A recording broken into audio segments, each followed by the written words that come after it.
So, welcome. Thank you for coming today. In our last conversation, we talked about your studies with Mr. Iyengar, and I was reviewing the video, and I just had a couple follow-up questions, if that's okay.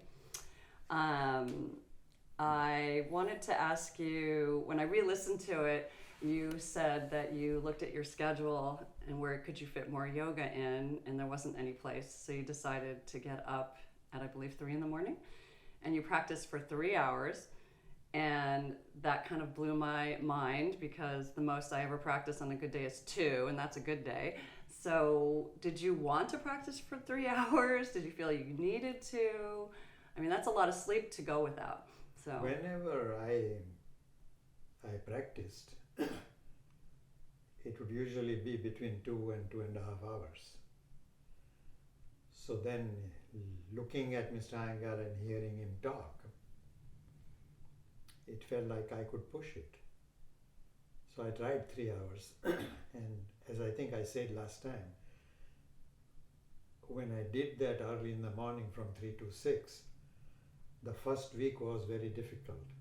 Partly because in my office there wasn't much work at that time. We were kind of on a slow pace then.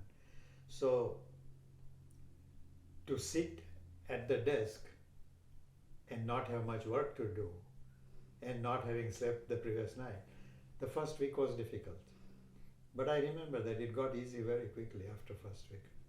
So you didn't feel like you had to say, oh, maybe 2 hours today because I need a little more sleep? No, never felt that. So I think then what is implied there is that the yoga actually gave you as much energy as sleeping? Is that true? I do believe that, yeah. Wow. Okay, and then after 3 hours of practice, which was around 6 o'clock, I went back to bed and had 1 hour of sleep. That 1 hour was very, very good actually. So you could feel a qualitative difference between just sleeping in and sleeping after. As I said, for the first week, I think it was more psychological, right, that I did not have enough sleep. But once I began to feel it in my body that this 1 hour works wonderful. So was that your first 1 hour Shavasana? No, 1 hour Shavasana I had much later. Okay, but that was the preliminary. That was the preliminary. And then also you mentioned that at that time, I figured when you said 3 hours that you were also putting a pranayama practice in there, and you said no, which was also surprising. So can you tell us when pranayama became part of your practice and why it wasn't part of your practice in the beginning? I was not able to do what I would call easy back bends. Once I was able to do the back bends, then I started pranayama practice. Was this your own decision, or were you guided by Mr. Iyengar on that? Probably a mixture of both. I don't think I ever had the courage to tell him that I'm not practicing pranayama. So when you were in Pune studying with him, you would participate in the pranayama classes, yes, but you didn't have your own practice at that time. In fact, at one time they wanted to make a video of Mr. Iyengar teaching. And I had reached Pune, but I was not still officially in Pune. But he knew somehow something had happened, so he knew that I was there. So he sent somebody to my room to say, ask him to come, we want him in the... He wanted me to be one of the... there are about 50 students, but he definitely wanted me there. And when I later looked at that movie, yes, it was, my posture was shown as a good posture. Did you feel it was a good posture? Yeah, I had learned something from Mr. Iyengar where in the class when he was teaching, every so often you would, sit up kind of thing. So one day when I went to the pranayama class, I said, whatever else happens, he's not going to find me slumping. So I sat up throughout, and he made a remark about that. At least he's sitting straight today. So the trick is to put you on video. Yeah. Okay, I hope it works here too. Okay, so was it, okay, just one more question about the pranayama. So you're saying your back bends you didn't feel were good enough, meaning that you couldn't open your chest enough to feel like you couldn't benefit from it? I mean, that sounds discouraging for the rest of us that don't practice 3 hours a day. So, I mean, what were you basing that on? Your internal knowing, or? Just I think the backbends have always been difficult for me. And that might have something to do with my early childhood. But why were you tying that to your not doing pranayama regularly for a while? That's my question. I don't think I was consciously tying it like that. I It see. just felt like until I can, my chest is more open in back bends. And I used to play soccer and everything, so it wasn't like I wasn't Right. breathing enough. Right. But still, that sense of lifting the chest was not quite there. So I want to just make sure that, okay, so for some of us that don't have an open chest per se, you're not saying that we can't benefit from pranayama, are you? No, absolutely not. Okay, but you just decided that was your path. Okay. And then when you started pranayama, how did you start? Did you start lying down ujjayi, or? I think I was divorced and then I had more time also with that. Then did your practice extend from 3 hours, or did you incorporate the pranayama into the 3 hours? No, around that I was not employed anymore. So I was teaching more yoga. I see, so you had a lot more And time. I made what I consider a mistake. I stopped getting up that early. And even today I feel my practice has never been as good as it was when I used to get up early in the morning and do it. And what do you think the reason for that is? Because other requirements took over. Prepare my breakfast, prepare my lunch. But do you think there was something special about that time of the day? Definitely, yeah. It's very quiet. The fact that nobody wants you is always there, but Right, just the atmosphere is quiet. right, Even the traffic hasn't started. right. I remember at one time in an apartment I was, someone needed to get up at 4 o'clock in that area. I don't even know the person. And he would go on a motorbike. So I'd hear that for quite a long time. And You mean even after he had left, or are you saying over time you heard it over and no, over? as the motorbike was going away, Right. it kept making that sound. Right. So it faded away slowly. So you were more But- sensitive to it. Huh? Yes. Yeah. And I had to make a conscious decision that, I will not let this disturb me. Otherwise it will be very annoying. Right. Okay, well, today's talk, thank you for the follow-up questions. Today's talk, you had said your three teachers were your father, Mr. Iyengar, and Swami Dayananda. So can you tell us a little bit about who he is and how you met?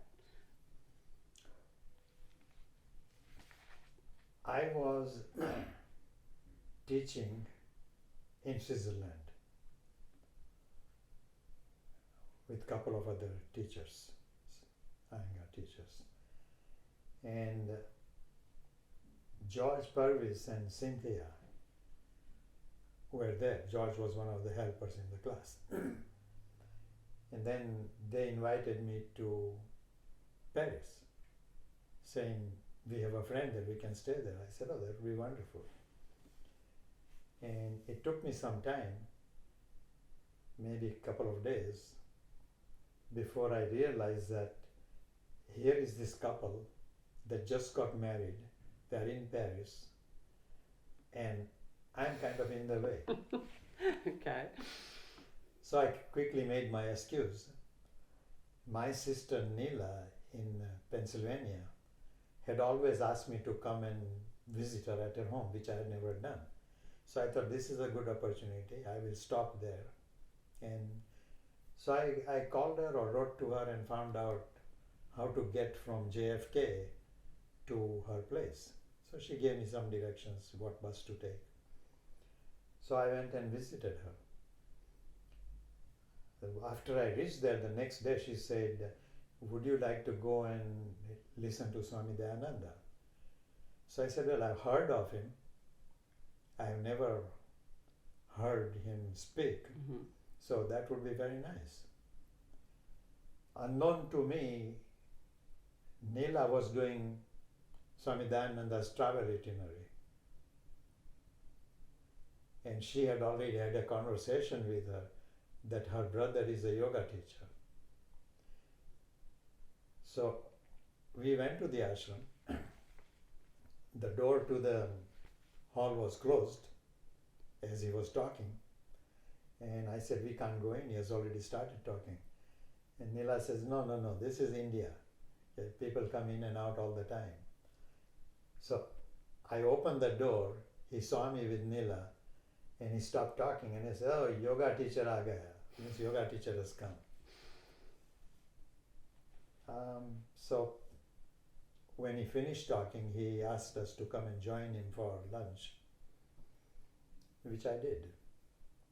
And he said, come and talk to me later in the afternoon. I didn't know quite what he wanted then.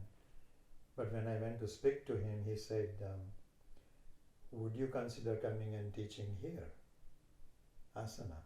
So I thought that was very nice. Yeah. So I said, yes, I can do that, but I hear there's already a teacher here. And I don't want to have a feeling that, I cut somebody out like that. Mm-hmm. He says, no, he's not an experienced teacher, and he doesn't like teaching anyway. Okay, so you were helping him out. So I'm helping him out. About what year is this that you met him? I would say 1974. Oh, okay. Okay, so he invited you to come, and then were you at that point interested in him as a teacher, as a spiritual teacher, or not yet? Yes. You were, okay, because you really just resonated with his teachings. Because it felt like an extension of what I had learned from my father. Okay? Here was an authentic trained teacher in Vedanta.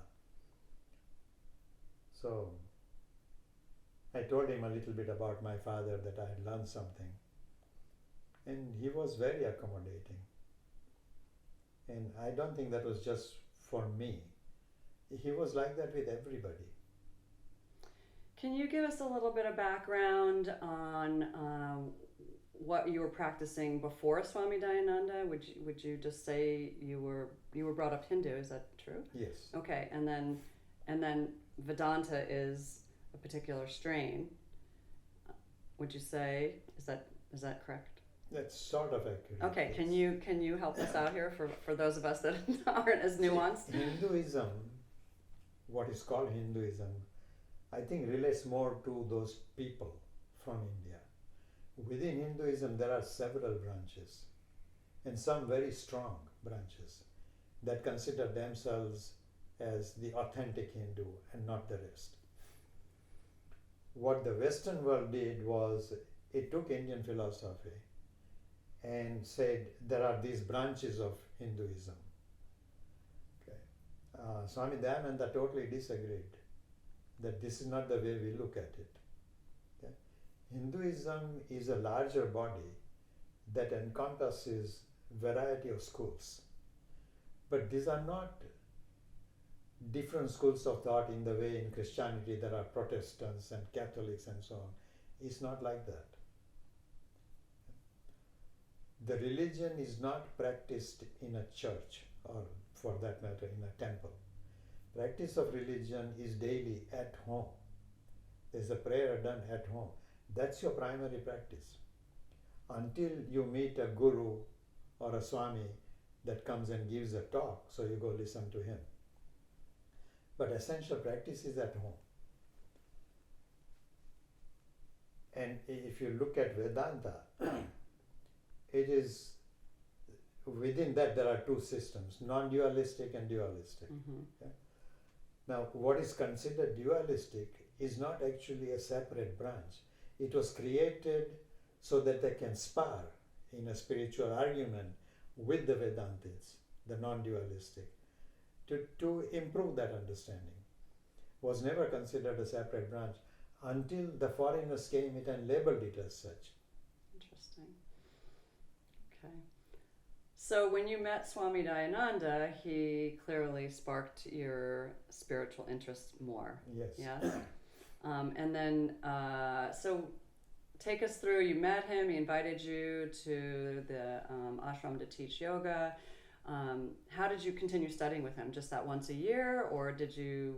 I mean, this is before like Zoom and stuff like that. So were you listening to tapes or? I was listening to some of the recordings. I started reading what he had written, watched some of his videos. Okay, they were what old, what is it? What that? VHS. VHS. Yeah. Yes, I remember that. The first one that I heard was him talking at, I think, at a university, and the subject was what is Vedanta. So it gave me a good background.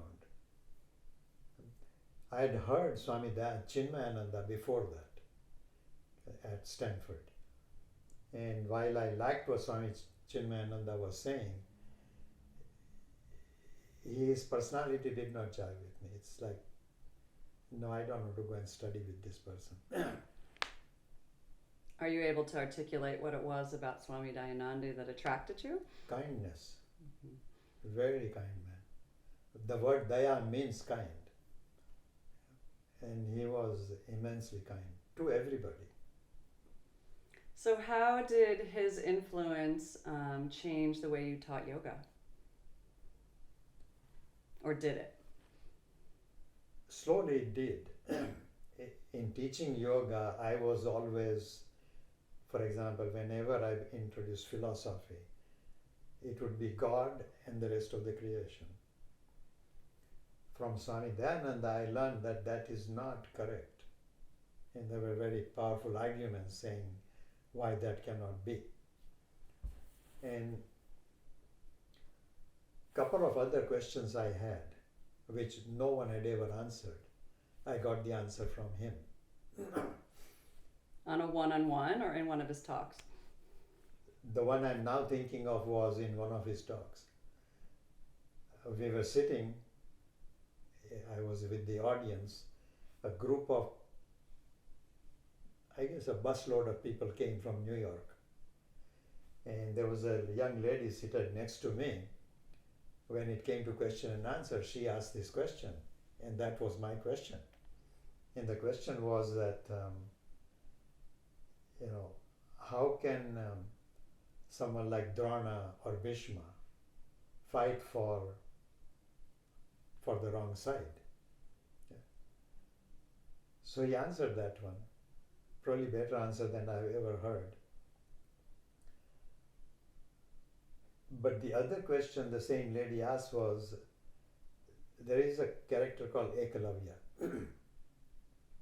When Drona was teaching Pandavas and Kauravas, when Drona was teaching, there came a young boy who was not a Kshatriya.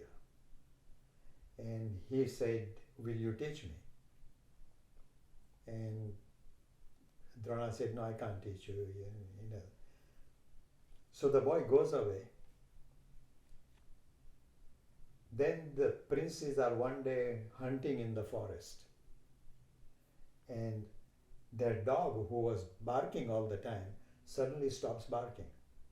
This is the story. So they said, what happened to our dog? Let's go find out. And when they found the dog, his mouth was packed with arrows, so he could not bark. Mm-hmm. He wasn't hurt, but he could not bark. Arjuna looks at Drona and says, you have never taught me this. How can this be done? So Drona says, except me, nobody can do it. So let's find out who did this. They found this Ekalavya. He had made an idol of Drona and learned from the idol. But when he saw Drona in person, he bowed down to Drona. So Drona says, how did you learn? He says, from you. And Drona says, well, if you learn from me, you have to give me Guru Dakshina. Which is what? Which is, you pay the teacher at the end of your study generally. Okay. It's a tradition. You are not charged for studying. You give a donation after you finish your study. So, Eklavya says, whatever you ask. And Drona asks for his right thumb. Wow. So that he cannot compete with Arjuna. So Kavirya cuts his thumb off and gives. And when I first heard the story, obvious reaction was, firstly he didn't teach him, sends him away. The guy learns through his own faith, and now he has his thumb cut off. How can a great man ever do that? And the explanation always given was that he was trying to protect the Kshatriya system, protect Arjuna, which never made sense to me. That's not right. He had no right to ask for a right thumb like that. Mm-hmm. So when this lady asked Swami Dayananda the question, that wasn't that wrong? For the first time I heard somebody says Drona was wrong. Wow. So it was like, wow. You woke up, you're like, wait, what? I haven't heard that before. Never heard that before. And he says, because he was wrong, that is precisely why he had to be killed by his own student, Arjuna. But what Drona did was wrong. There was no justification. Right. Okay. So that impressed me pleasantly. That Yes. I was right. Right. My thinking was Right. correct. Right. And that was when you decided, I really want to get to know this person more and study with him. Yeah. What were the 2 or 3 most valuable lessons that you learned from Swami Dayananda? One was how to deal with adversarial situation. There were levels of it, very different levels. The other was a clearer understanding that I, the consciousness, can never be hurt. Third, which came as a very big surprise, was the consciousness called Atman was, until I met Swami Dayananda, I had always understood is, you have an Atma, I have an Atman, everybody has different consciousness. Right. And his teaching clearly was, no, there is only one consciousness. That was a big surprise, because in ordinary Gujarati, my mother tongue, talk, it was always like his Atma, her Atma. Which is separating us. Which is separating us. And gives us the ability to think we're better than, right? Yeah. Which also separates My us. Atma is better than Right. you. Or bigger. Yeah. Or older. So, okay, so it's interesting to me that his name means kindness. In some ways, God was defined the same way. Atman is ordinary people. Mahatman would be somebody like Mahatma Gandhi. Right. Paramatma is the supreme, so that's God. So there are already those distinctions that these are 3 separate things, Right. and they are not. Right. That was a very big lesson. So in teaching yoga, also that began to come through, that this is a mistake. What your body is able to do, what your mind is able to do, has little to do with Atman. Nothing happens to Atman. The idea that you don't become enlightened, Right. you already are. The mind is covering that knowledge. And when that covering is removed, the lamp is already lit. So I was going to say, back to his name meaning kindness, and that was what attracted you, the kindness. I did the math this morning, and I've been studying with you for 25 years. I know. And I'm not that old. And I have always found you to be very kind, and that's one of the reasons I was attracted to your teaching. But I remember some of the people that have studied with you even longer, and they said, oh, you should have known him 35 years ago. Oh my God, he was really brutal. Not brutal, but fierce and very strict, and I don't think kind would have come up in that description. And my sense was, even when I was a strict teacher, I was still kind. Mm-hmm. But you're not as strict and you're not as fierce. I mean, you know, you demand excellence, but you do it in a kind way, which I find is different from some Iyengar teachers who I think maybe teach a little bit more like Mr. Iyengar. Did you used to teach a little bit more like Mr. Iyengar and then evolved away from that? The only situation in which I would be like that is if somebody is behaving in a way that disrupts the class, Mm-hmm. but not generally. And I think that attitude came from my father. He was a very good teacher and very strict, but not harsh. But I'm trying to tie this to Swami Dayananda. It sounds like that was around the time that maybe you shifted a little bit in your teaching. As I said, some of the influence that my father had Mm-hmm. was simply reinforced further by Swami Dayananda. Right. Right.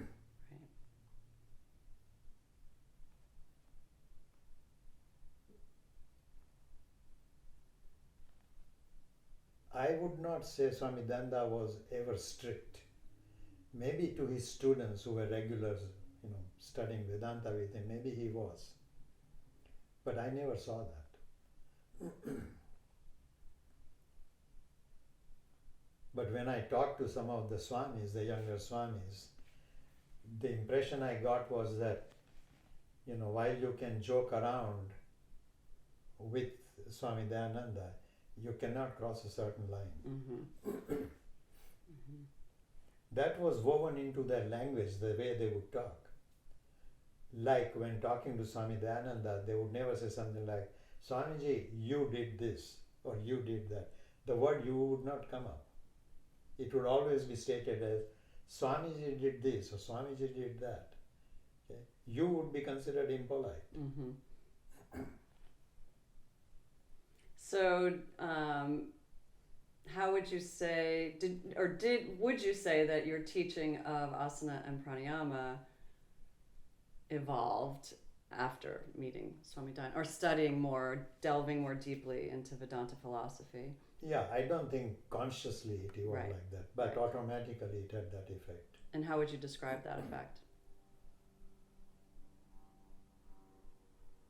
The basic approach Mr. Iyengar would have is based on what he calls Patanjali's system,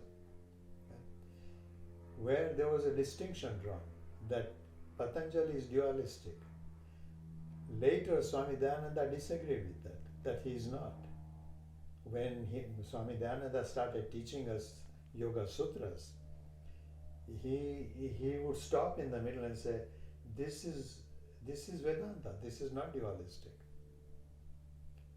And yet many of his students, one in particular I remember, when I told him that the Patanjali system is not dualistic, he says, no, it is. It's very clearly dualistic. I said, look, your own teacher, Swami Dayananda, says he is not dualistic. So he looked very surprised. He says, that's not what we were taught. Would you be able to give me an example of a Patanjali sutra that would you be able? Not often. Okay. Okay.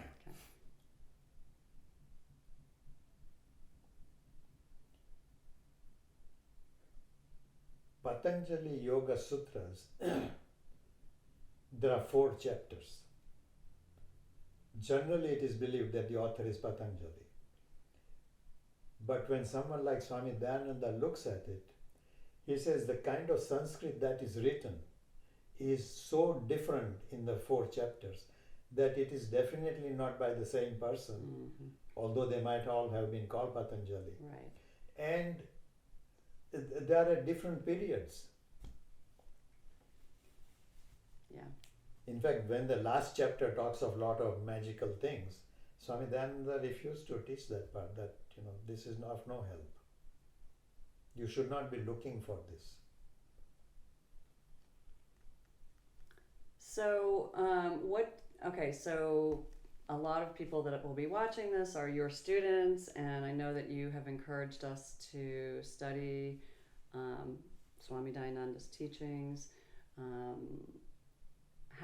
So you're encouraging us to what end? So what is your I thinking? hope I'm not encouraging you to do that. I think this is... You invite us, how about that? Is that fair? No, this is where Krishnamurti's work comes in. Okay, another teacher of yours. Tell us about Krishnamurti.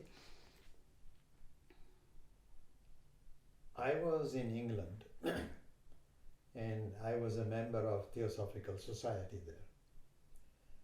where one day I went in there and there was an older lady there who asked me like, have you heard of Krishnamurti? I said, well, I barely know the name. She said, you should read Krishnamurti. So that was a wise lady. I consider her very wise. So I began to take interest in what Krishnamurti was saying. And how did you first, did you read or watch a video, or what was your first? I read. Okay. I don't think there were videos available Okay. at that time. Or if there were, I never came across them. But Krishnamurti came to London, and so I attended some of his talks. And I found the fact that the big thing with Krishnamurti was, why do you need a guru? Read your own book, your own life book. That was his big emphasis. And I had mixed feeling about that, in that Krishnamurti himself was raised by people who were his guru. They taught him. Later he revolted against that, the whole system, that this kind of hierarchy is not needed. See, what Theosophical Society had done was they had created different orders of stars. Mm-hmm. He was at the top, Krishnamurti. Then there was first order of stars, second order of star. And when Krishnamurti broke with it, he did it in a talk he was giving in London. And the talk was later published.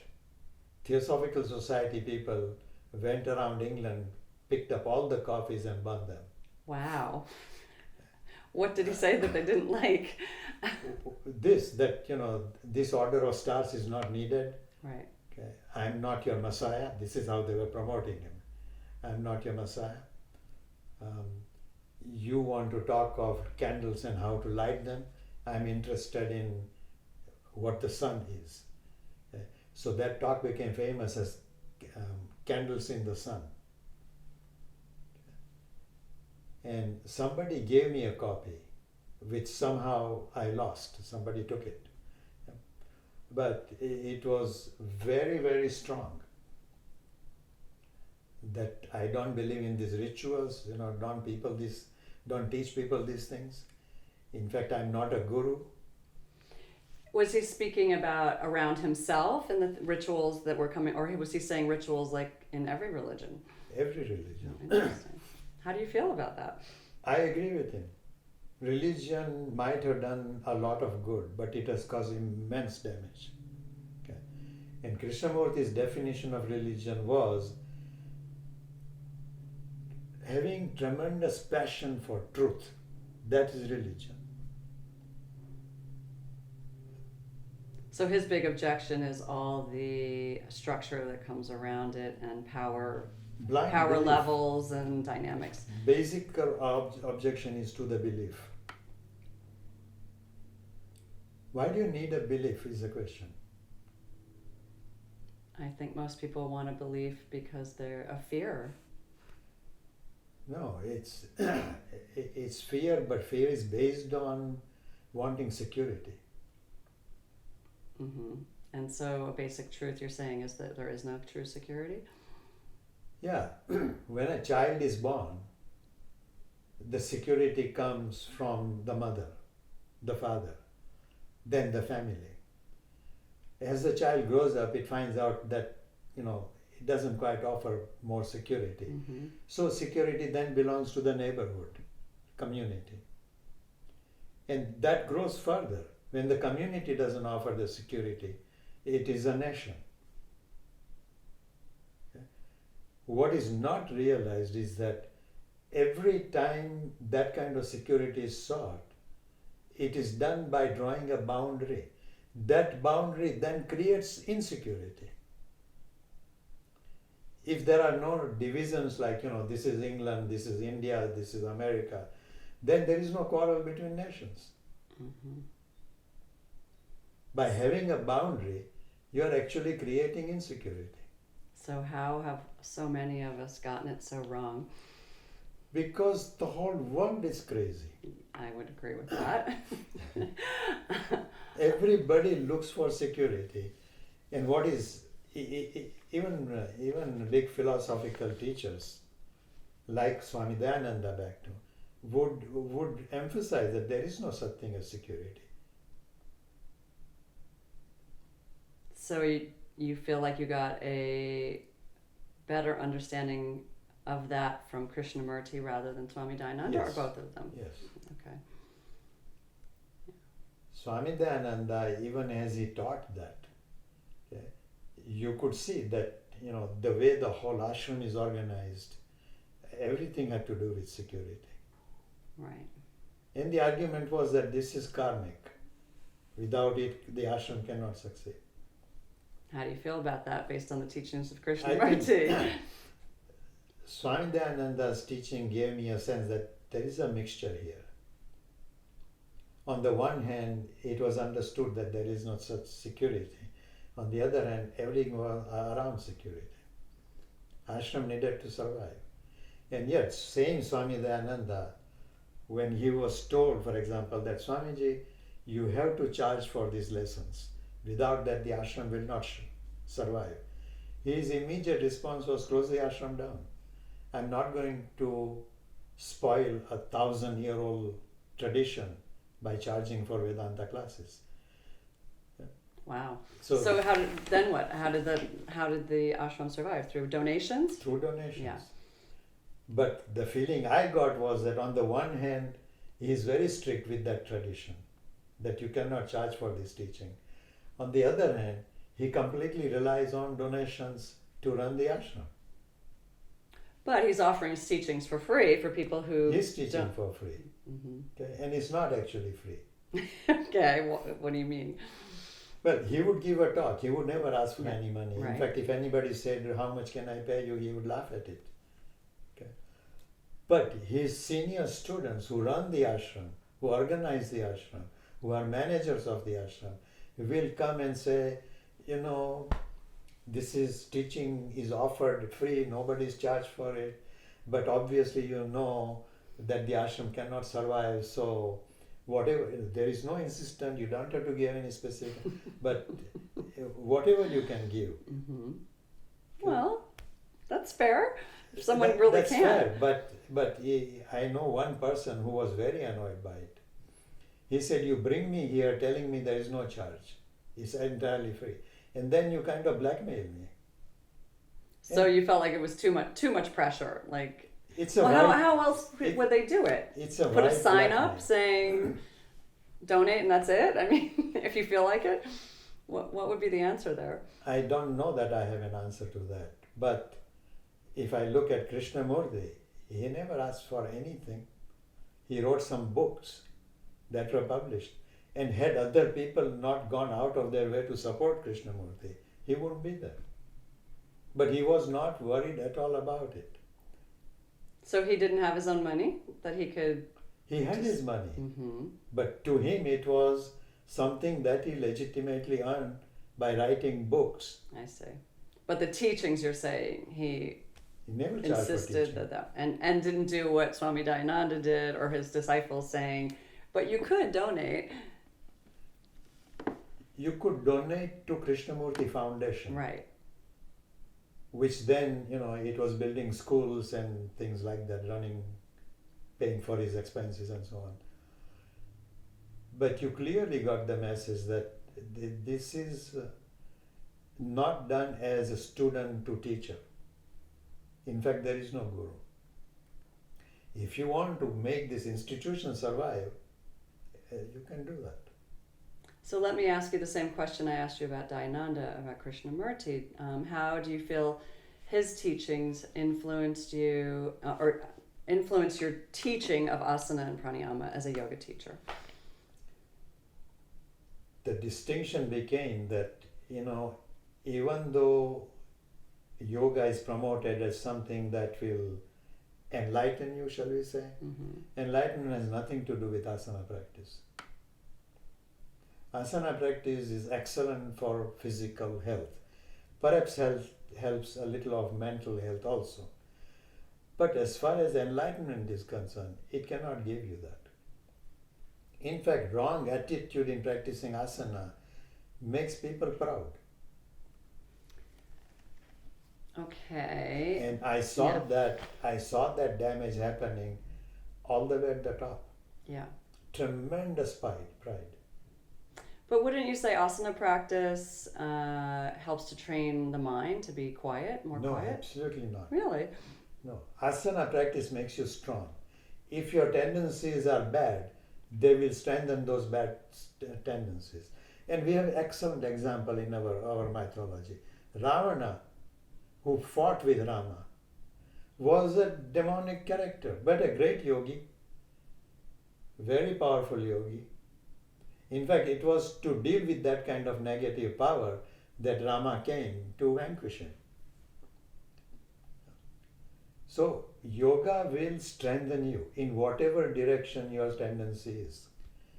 And I have seen examples of that in current life. I'm sure you know some of them. Powerful person, Mm-hmm. very impressive, but something wrong with that character. Yes, but sutra number 2 talks about yoga is the cessation of the fluctuations of the mind, and I feel my physical asana practice helps me do that. Not that that's not enlightenment, but I think it's a step to quiet the mind, right? Because we're all confused about who we are. If you go to watch a good movie, it'll quieten your mind. The reason asana practice quietens you has nothing to do with enlightenment or anything like that. It's because you are focusing on something, mind doesn't run here and there. Correct. Yeah. Which you can do by studying geometry. Anything that you are interested in Mm-hmm. and the mind focuses on, for that period the mind doesn't run anywhere else. Oh But my. this is true of people who go into drugs also. Okay, so you're just rocking my world right now. So my impression of my practice is that one of the things it does is it quiets me down enough to feel what's going on inside of me, to be more sensitive to what I'm feeling, to the energy body, and then also in turn that gives me more sensitivity to others' energy body. I think it is very largely, almost entirely depending on what your basic attitude is. Okay. Okay, we go back to the same thing.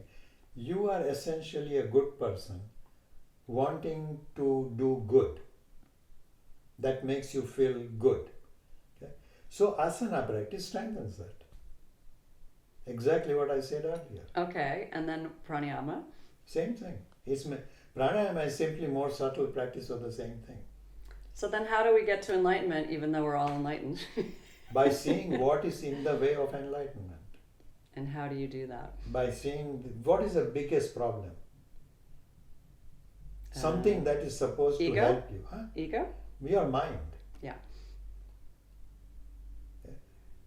Look at it. What happens when your mind completely shuts down? Then I'm unconscious. You are in deep sleep. That's a good example. Right. Do you have any problem in deep sleep? Not that I'm aware of, but I'm unconscious, so I don't know. See, that's another mistake. Consciousness is still there. So who is unconscious? So would you say that expression is also the witness? The mind stops its mischief. A mischief that is necessary when you are awake to feed the body and so on. Mm-hmm. Yeah? But that nourishment is not needed for the consciousness. It's needed for awareness. Consciousness doesn't need anything. But our abilities as humans to be able to step back from ourself, to observe ourself. But you are not human when you come to this conversation. Well, I'm saying observe our physical incarnate, whatever you want to call it. Our temporary vessel. No, I want to separate this. Okay. Okay. If you want to talk about consciousness, then don't call yourself human. You are consciousness. What about this body thing? You have a car. Yeah. When you get in the car and you drive and you're a good driver, do you become the motor car? Some people do. We become one. Yeah. Yeah. That's the same mistake here. Oh, you're saying that when I'm in the car thinking I'm part of the car, that's a mistake. That's a mistake. I You are see. not the part of the car. Yeah, but some people behave as though they are the motor car. Yes, that's true. And, That's good. I like that. yeah. Same happens to consciousness. Consciousness that lights up this body is somehow ignored as a separate consciousness, instead considered as the body is the consciousness. Body is not the consciousness. So, what's the point of these things we can carry around? what's their purpose? Purpose is considered a play. For whose enjoyment? for the enjoyment of the ego. But we haven't done a very good job of it if you look at the Absolutely current we state of haven't. affairs. But an example I often give in the class is, I love playing soccer. It's phenomenal fun. Okay? But you need to enter the field. You need to have a ball. You need to have other players. You need to have adversarial system. You don't need to kill each other. But some people do. Mm-hmm. I see. So we could be having a level of sparring, let's say. Sparring. But we now have the ability to decimate each other, and That's the problem. yeah. Mm-hmm. There is nothing wrong with sparring. If there are not two separate people, you can't enjoy some of the activities. Does consciousness need that? No. The ego needs it. But what's the bigger purpose of, okay, I understand that we have to have some sparring. I mean, you have to have an incarnation to have the play and everything, but what's the point of it all? The point of it is that without the point, there would not be a creation. As soon as there is creation, there is going to be adversarial relationship. The point is, can you learn from the adversarial relationship that you can have that for sake of enjoying a relationship? Okay?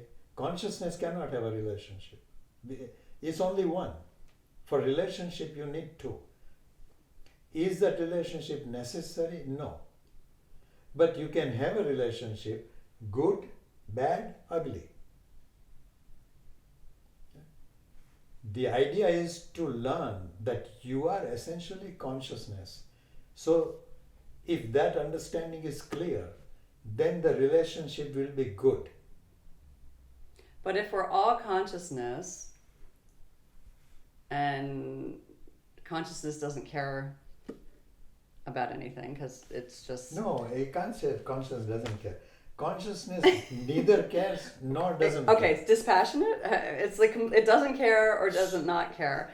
So then why did we evolve into human beings where we have joy and pain and sorrow and suffering and to evolve back into understanding that you are consciousness. and what does consciousness get out of that? Nothing.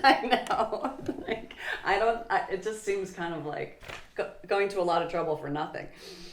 No, you go to a lot of trouble to enter a soccer field, have a ball, to play. Yeah. Okay? You can't say it's for nothing. It's for. But if consciousness doesn't care or not care, then why do they care if there's a soccer game? Yeah, Why does consciousness the soccer game have to exist? for the people who play soccer. Yeah, but why? If everything's consciousness, it's just a little too much for my brain to take in. No, it's like this.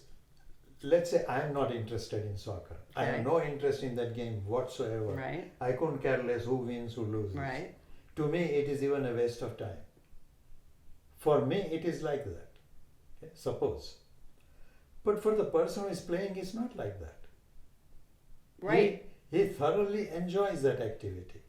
Okay, so was it just a big accident that we evolved from creatures in the water to the land to apes to humans? Like that's just a big accident? Consciousness is just... I won't call it accident. It is part of a divine plan, if you will. It's not accident. Okay, so what's the end game to End the game plan? End game is to be enlightened. To realize that you are consciousness. It's like a dream can continue, but I know it is a dream. I think I'm trying to get this from my intellectual mind, and it's just not going to happen that way. Not going Is to that happen. fair to say that? That's not only fair, it's honest. Okay. Not easy to get. So, so you feel like your two teachers, your two spiritual teachers, helped you to have a understanding of that. Yes. That is hard to explain All intellectually. the three teachers.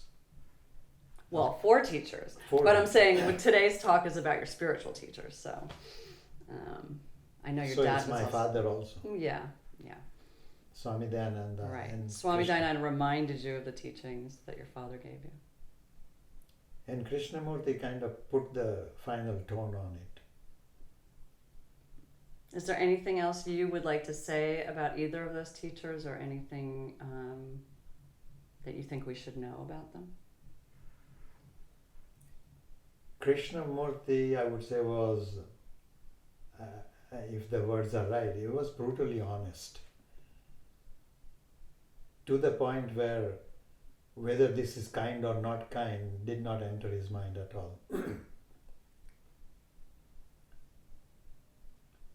Whatever Swami Dayananda would say to students making some mistake would be said kindly. Mm-hmm. Krishnamurti simply would blurt it out. And how do you feel about that? I think it's better. Really? Why beat around the bush? Because it's good to be kind. That I agree. But can you be brutally honest without being unkind? Yeah.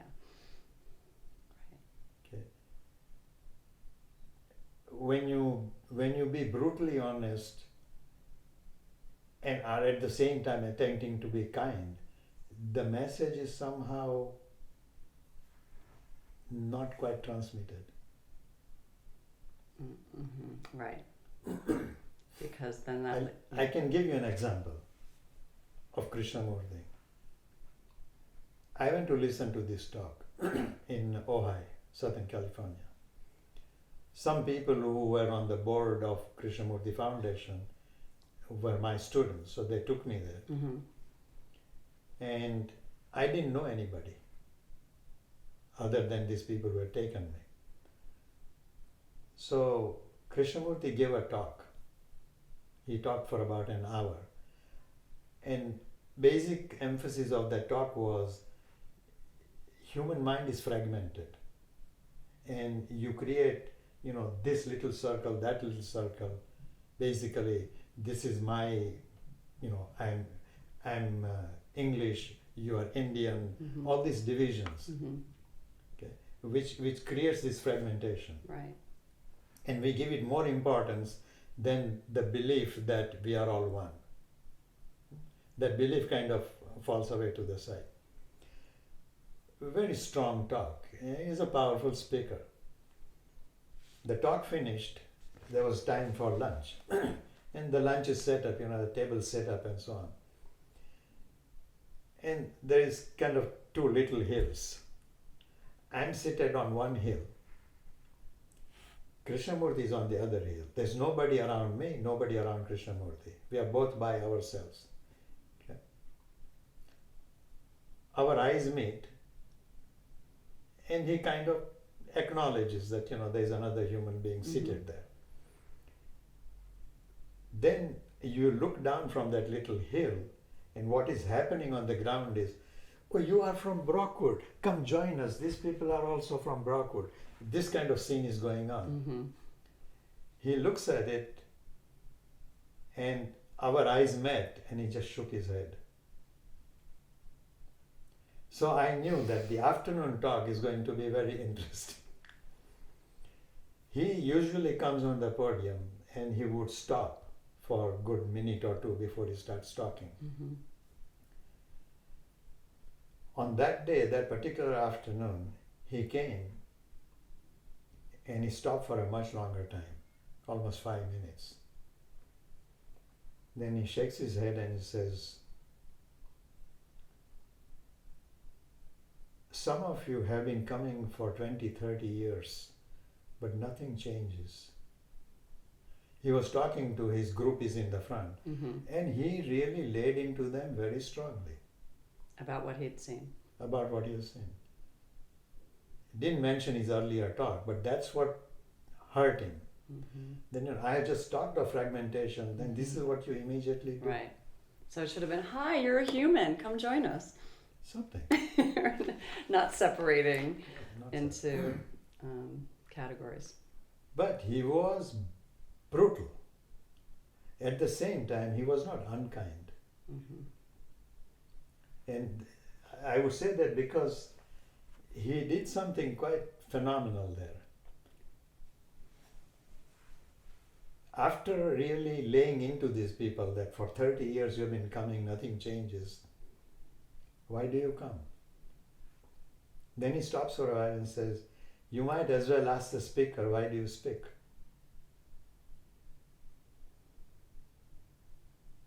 And again he waits for a moment and says, do you ever ask a sunflower why it opens? Flower opens, that's what a flower does. Speaker speaks, that's what a speaker does. You don't seem to get it, that's too bad. He didn't say those things. Right. But that's the implication. So, whenever a question comes up in my life, like why do I teach? I think of the same event. I teach because that's what I do. Yeah. If somebody gets it, it's wonderful. And I know there's a person outside of you being a teacher, but I also feel it's part of who you are. Wonderful, yeah. Yeah. I mean, some people have a job where they go to, and that's not who they are.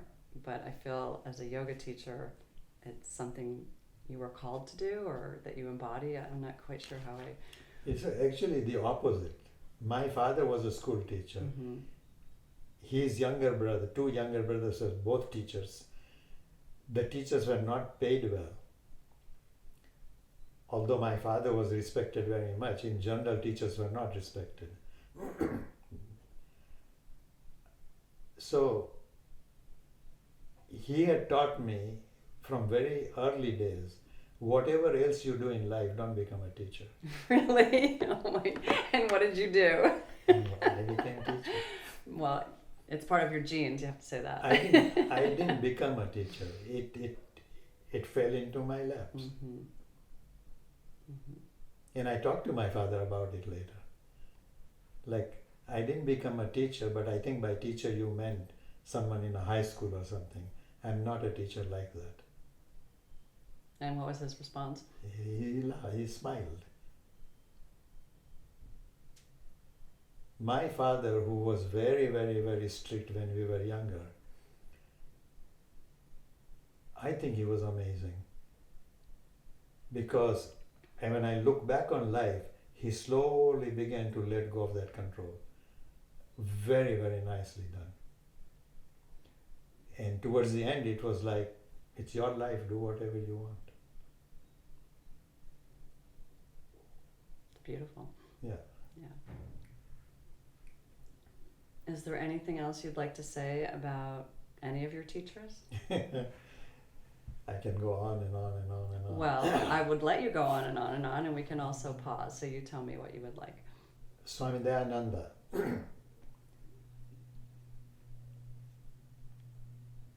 He was teaching the group of yoga students. Suddenly there was something he needed to do in India. So we were in Pennsylvania. And he talked to me and said, I need to go, but I'll be back on Monday. So he needed to leave on Saturday and he would be back on Monday. On Monday he arrives. It's a long journey to India. He had to meet some important people and do something in India. I don't know what it was. Fly back. He's picked up at the airport. He comes around 1 or 2 o'clock and then he called me and said, so where are we? When is the next class? I said, Swamiji, you have just arrived from this trip. There is a class at 4, but we will take care of it, don't worry. No, I will come.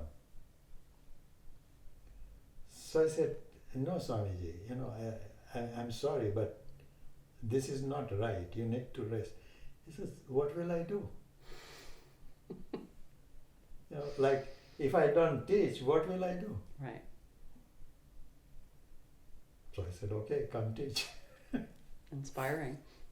And he taught a brilliant class, and I was watching. There's no sign of fatigue or anything. You could see when he walks to the podium, he's definitely tired. Physical body is tired. Mm-hmm. He sits down, and suddenly there is a different energy. Something coming through him. Something coming through. Mm-hmm. So did that story come to mind because I was talking about? No, because I talked about Krishnamurti, how he deals with a situation like mm-hmm, that. Mm-hmm. He is a flower. He opens up.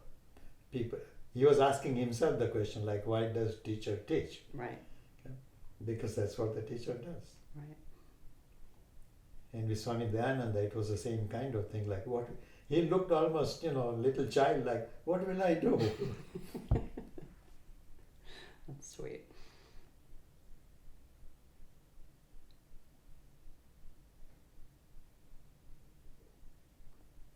But all this kind of experience is obviously, it leaves you an impression, and then that affects your life. Right. And so he deeply affected your life. Definitely, yeah. And even though he's left his physical body, do you feel he's still teaching you?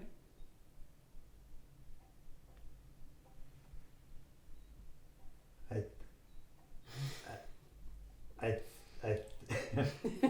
Wow, I've made you speechless. That's not easy. Well, I don't know how to say this, but the big thing he taught me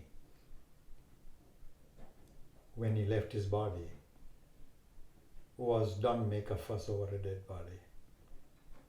And I was sad to see how much fuss was made over it. Because that's not what he wanted. He would never have wanted that. Okay. Tremendous. Approximately, I'm making a guess here, let's say 1,000 people showed up, each spending about $1,000. That's $1 million. Wow. Okay? That $1 million could have done tremendous lot of good for the school that he was trying to run. Right. What you're talking about with Swami Dayananda's death, I've been studying with you for a long time, as I mentioned, and lately in your public classes, you've been talking a lot about death. And you said this week about don't come to my funeral, come visit me now, which is a great sentiment. But the one thing that you said was, I don't want to die as long as I can physically take care of myself and I'm not a burden on other people. Is that fair to say? That's yes, quoting you? Yeah. And I said to you, you're assuming that taking care of you would be a burden instead of a blessing. So I would like you to say a little bit about any of that. Well, what I conveyed there, I remember, is that for a student to feel that I am now able to somehow serve my teacher whose body is failing. For a student to have that sense that, I would like to be of service to my teacher is a correct attitude. Mm-hmm. But the teacher should not have that attitude, that I want service from my student. But let's say your physical body gives out, but you're still, you're still you, and you're still this amazing, wonderful, incredible human being that I love to be around. It wouldn't be a burden at all. And so, we take care of babies, and the baby's not like, oh, I wish I wasn't such a burden. I think it would remind me of my grandfather, who was paralyzed. And everybody in the family had to look after him. Everybody had a different job. Basic looking after was done by my father. Mm-hmm.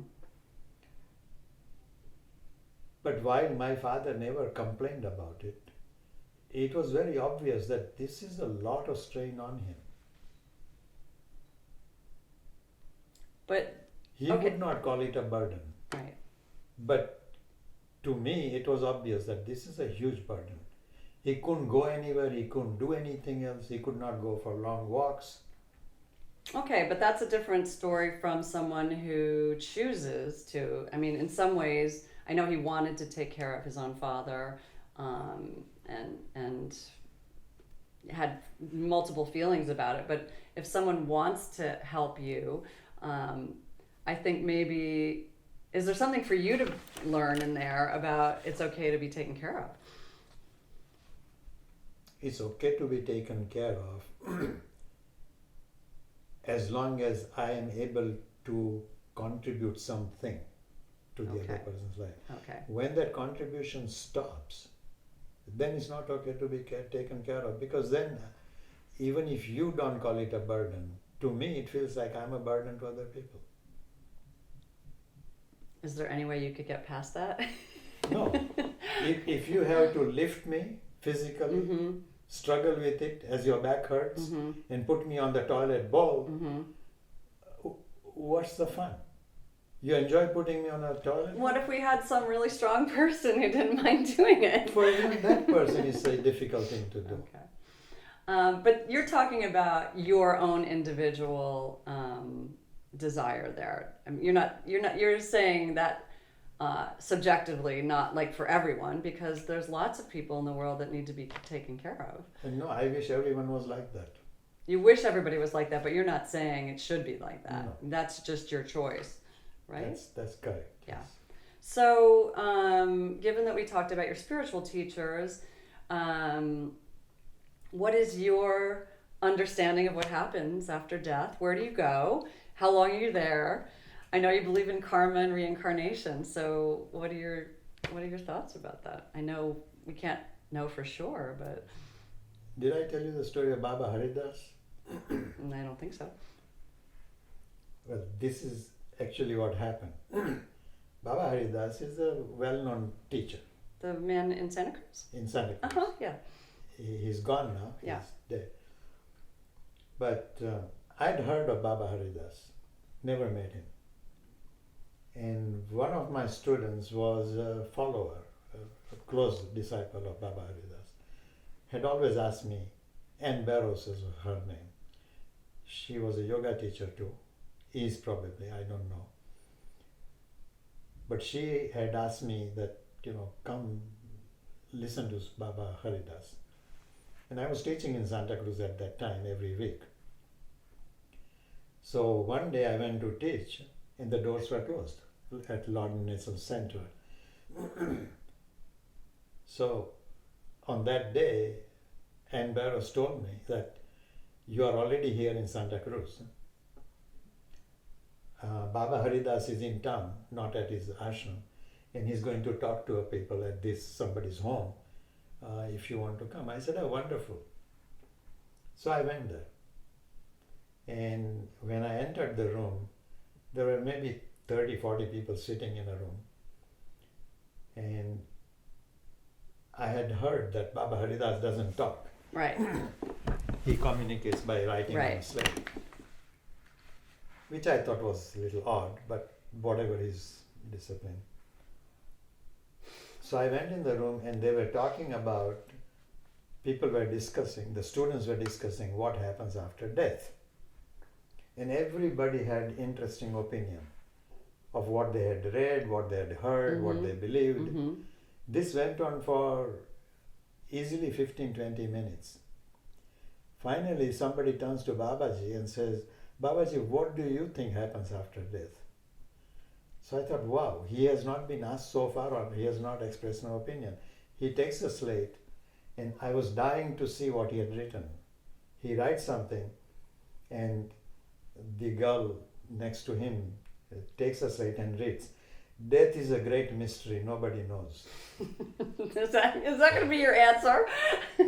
So I thought, whatever else this man is, he is ridiculously honest. Yes. But you are a believer in reincarnation and you talk about karma all the time. So That's because it makes logical sense to I me. see. Okay. Matter cannot be created or destroyed. Okay. Energy cannot be created or destroyed. Okay. So why should energy be created or destroyed? All right. I see I'm not going to get an answer for you, so I'm going to ask you a different question. So, the life that you were born into here and now was because of past karma, correct? The life. That's the belief. That's okay. And you incarnated with the parents that you had in the place that you had, in the place that you were, and your, I don't know, for lack of a better job, is your mission was to learn or do. Is that fair to say that your life, one's life, is to become For this ego to learn something. right? Okay. So my question to you is: do you feel that you have done that? No. Why? Well, you still have time, so tell me about that.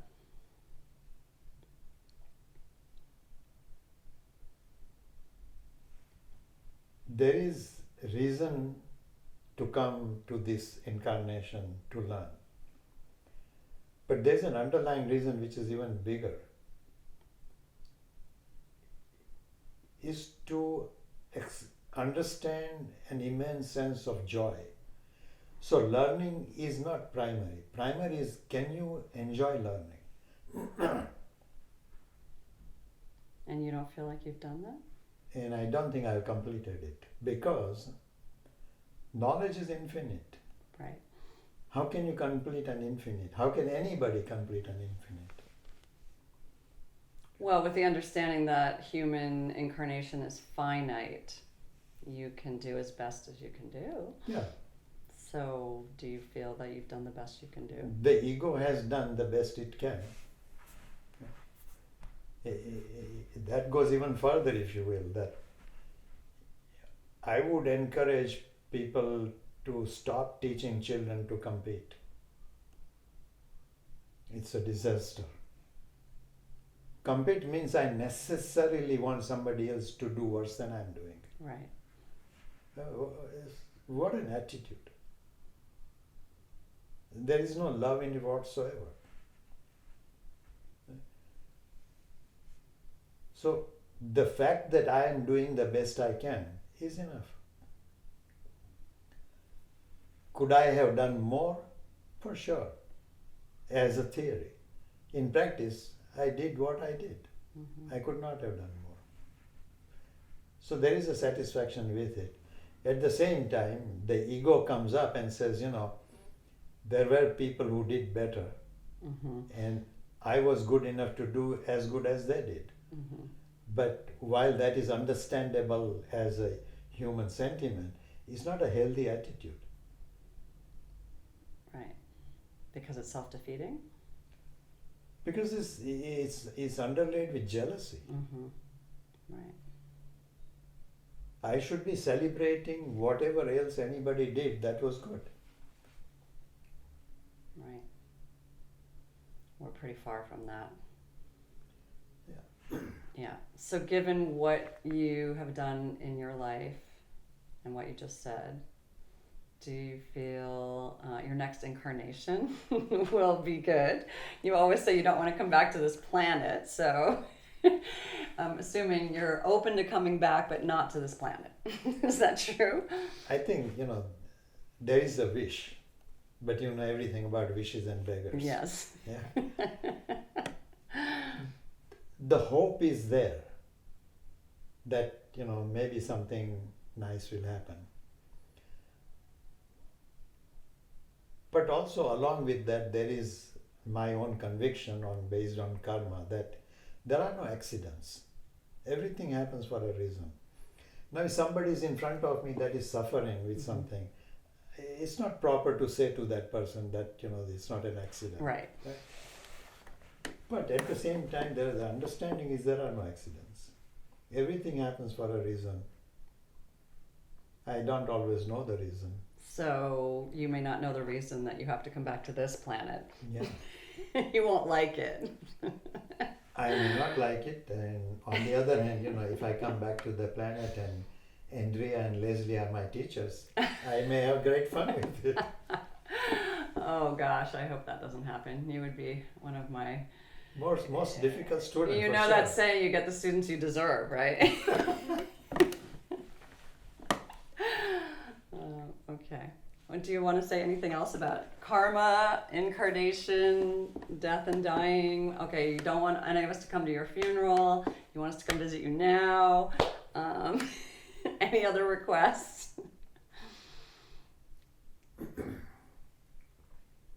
See, whenever questions come up like this, for which there are no real answers, they're all beliefs, Right. then the sense is that, don't you have anything better to do?